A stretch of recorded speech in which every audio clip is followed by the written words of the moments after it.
Hi, good afternoon. It's Carrie Fletcher. Just wanted to update you on some things I noticed about Meet when I went in this afternoon to help some teachers get in. So let's take a look. So hopefully you've already got your Meet link up in your classroom. If you don't, it should look just like mine, and then all you have to do is click, I think it's it, activate or something like that. Make sure that it's visible to students.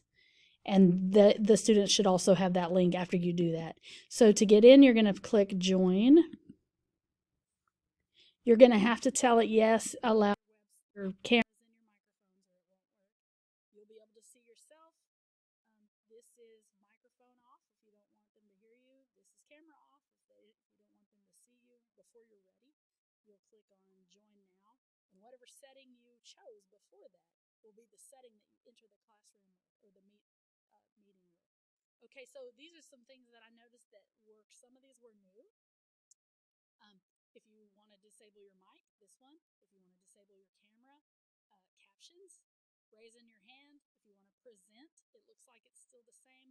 There's also some more options here that can make you move your windows around where you can see the kids in a different way. I noticed there was full screen on there. There's a couple other ones that you can use. Oh, record. That's a big deal. Like if you want to record and show.